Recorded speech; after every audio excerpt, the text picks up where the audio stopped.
있는데요. 이번 주에도 여전히 비 소식이 전해지고 있고 강원 영동 산간 지역에는 대설주의보가 내려지는 등 포근했던 지난주와 다르게 기온이 크게 떨어지고 또 곳곳에는 눈이 내릴 것으로 보입니다. 네, 그래서 이 시간에는 자세한 날씨 전망을 K웨더 반기성 예보센터장 전화로 연결해서 알아보도록 하겠습니다. 센터장님 안녕하십니까? 네, 안녕하세요. 네, 올 가을에 예년보다 좀 비가 더 자주 내려서요. 가을 장마다 이런 말이 나왔을 정도인데요. 이렇게 좀 비가 이렇게 많이 내린 이유는 무엇일까요? 대개적으로 우리가 기후 통계를 보면 11월부터는 강수량이 줄어들기 시작합니다. 네. 뭐 기압골이 통과하더라도 많은 비가 내리지 않죠. 네. 근데 올가을 같은 경우는 비구름을 머문 기압골이 한반도를 아주 자주 지나가면서 많은 비가 내렸거든요. 말씀하신 것처럼 뭐 거의 평년의 3배 정도의 많은 비가 내렸는데 이 원인은 평년과 좀 다른 기압 패턴을 보이고 있어요. 주로 이 원인은 저희들이 볼 때는 엘니뇨.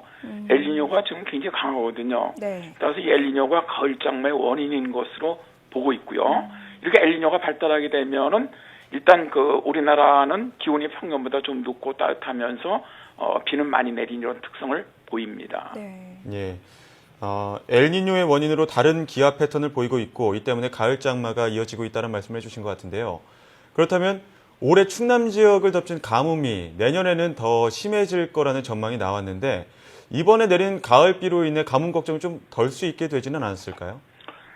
아무래도 심한 가뭄에 좀 도움은 됐다고 생각을 합니다. 네. 예. 사실 지금 가장 가뭄이 심한 지역이 충남 지역이죠. 이쪽은 네. 제한급수를 실시하고 있는데 11월 이 가을 장마로 인해서 보령 지역 같은 데가 지금 가장 비가 적게 내리고 가뭄이 심한데 네. 여기가 평균보다 3배 정도 더 많이 내렸습니다. 그러다 보니까 가물 대비해서는 보령댐 저수율이 한 20% 정도 회복되었다고 해요. 그러니까 가뭄 해결에 도움이 된 것만은 사실이지만은 워낙 가물어 있기 때문에 10월 초서부터 이 지역은 제한급수를 시작을 했는데 제한급수를 계속하고 있는 형편이거든요. 네. 그리고 아시겠지만 이 우리나라는 겨울철 강수량이 워낙 상대적으로 적습니다. 네.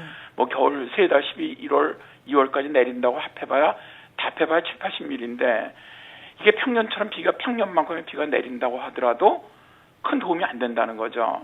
그래서 내년 보면은 가뭄이 상당히 심각하지 않겠느냐 이렇게 예상하는 근거가 되기도 합니다. 네. 워낙 좀 겨울철 강수량이 적기 때문에 가뭄이 좀 내년까지 이어지지 않을까 이런 우려가 나오긴 하는데요. 그렇다면 이제 가을에 좀 비가 많이 오는 현상이 가을 장마가 앞으로는 좀 어느 정도까지 얼마나 더 이어질 것으로 예상하시는지도 궁금합니다. 일단 오늘부터 다시 기압골 들어오면서 폭설 내리는 지역도 있고 그러는데 네. 일단 이번 기압골 그렇고 다시 29일에도 다시 기압골이 지나가고 12월에도 이런 기압 패턴은 당분간 좀 지속될 거로 봐요. 강하게 시베리아 고기압이 내려온다고 하더라도 바로 변질되면서 지금까지 기압골이 주기적으로 지나갈 거로 보이는데 따라서 이런 기압계 패턴은 한 12월 중순 정도까지 지속되지 않겠느냐. 네. 따라서 그때까지는 좀 평년보다 많은 비가 내릴 것으로 일단은 보입니다. 네.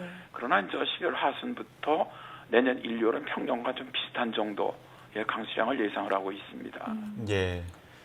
그리고 또 어제는 첫눈이 내린다는 20번째 절기죠. 이 소설이었는데 어제 소설이었던 거는 다르게 또 하루아침에 대설주의보가 내려졌습니다. 일부 산간에서는 50cm 이상의 폭설이 내릴 것으로 예상되고 있는데요. 아쉽게도 이 서울에서는 아직까지 눈 소식이 없는데 언제쯤 첫눈이 내릴까요? 첫눈이 좀 빨리 내렸으면 좋겠는데요, 저도. 예. 일단 오늘 밤부터 기압골 영향받으면서 전국적으로 눈비가 내리는데 일단 예. 경기 북부, 강원 영서, 또 강원 영동, 산악 이런 지역으로는 눈이 내릴 겁니다. 다만 서울 지역이 언제 눈이 내리느냐가 관심인데 일단 K웨더 예보센터에서는 내일 저녁부터 모레 오전 사이에 서울 지방에 첫눈이 내릴 것으로 네. 예상을 하고 있고요. 이때 충남 서해안이나 전북 서해안 지역도 올 겨울 들어 첫눈이 내릴 것으로 그렇게 예상을 하고 있습니다. 네. 뭐 이미 강원 영동 산간 지역엔 대설주의보가 내려졌고 이제 서울이라든가 전국 서해안은 내일 저녁에서 뭐 모레 오전 정도 이때 첫눈이 내릴 거라고 말씀해 주셨는데 이렇게 눈이 오기 시작하면은 이번 주에 좀 기온이 크게 떨어질 것 같은데요. 어떨까요? 그렇습니다.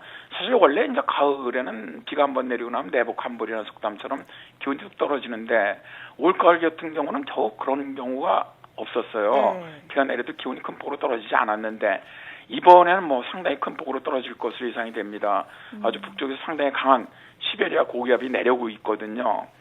따라서 서울 지방도 올 겨울 들어서 이제 처음으로 영하 기온으로 떨어질 것으로 예상을 하고 있는데 일단 금요일 27일은 서울 지방 최저 기온이 영하 4도까지 떨어지면서 아주 매서운 추위가 닥칠 것으로 보입니다. 네. 또 뭐 기온도 떨어지지만 상당히 바람도 강하거든요.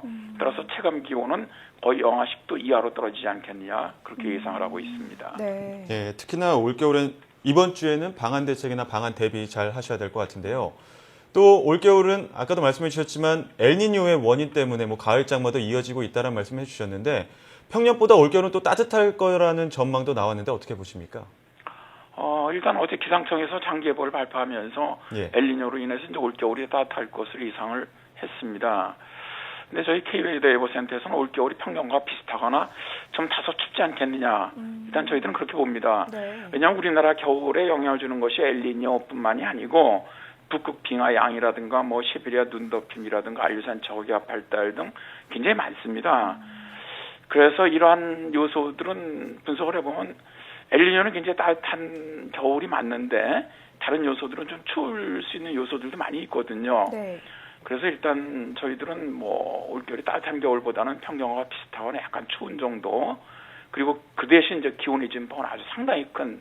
그러니까 추울 때는 엄청 춥고 네. 따뜻할 때는 확 기온이 올라가고 이런 겨울이 될 것으로 예상을 합니다. 네.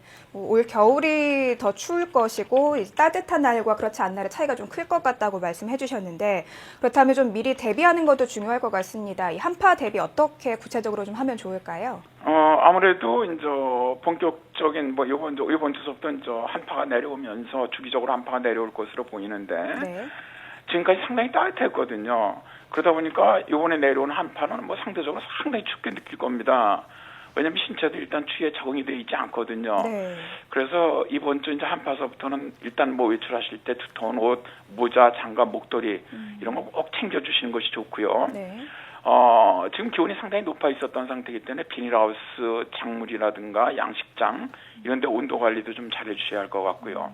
이제 갑자기 추워지는 화기를 많이 사용하거든요.